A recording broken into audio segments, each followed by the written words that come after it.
बाप बेटे की रुला देने वाली कहानी।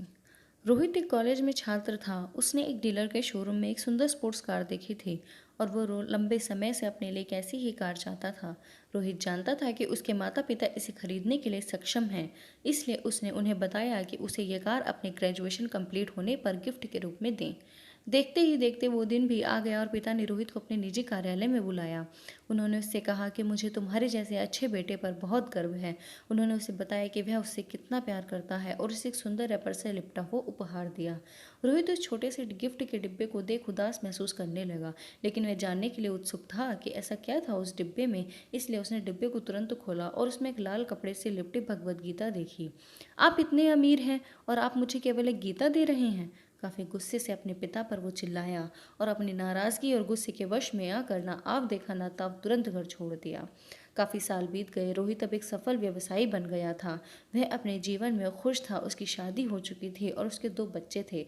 उनका परिवार एक सुंदर घर में रहता था, लेकिन उसके पिता के साथ टूटे रिश्तों के कारण उसकी आत्मा अभी भी आहत थी। रोहित अपने पिता का घर छोड़ने के बाद कभी उनसे नहीं मिला था।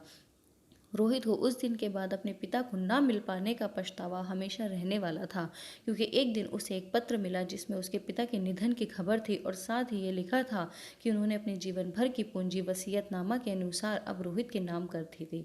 अपने पिता की सारी संपत्ति विरासत में मिली। तब रोहित अपने पिता के घर पहुंचा और कुछ महत्वपूर्ण कागज की तलाश करने लगा, और गलती से उसे वही भगवत गीता का उपहार लिपटा हुआ मिला, जिसे देख उसे फिर से उसी उदासी का एहसास हुआ।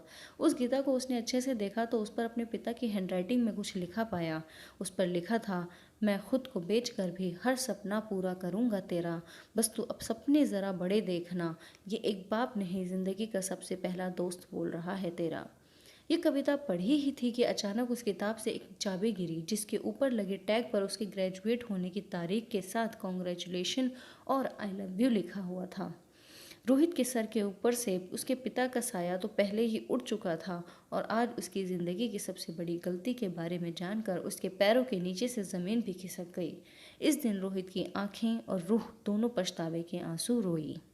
आपको ये कहानी कैसी लगी कमेंट में ज़रूर बताइएगा। अच्छी लगी हो तो लाइक शेयर ज़रूर कीजिएगा और सब्सक्राइब ज़रूर कीजिएगा और भी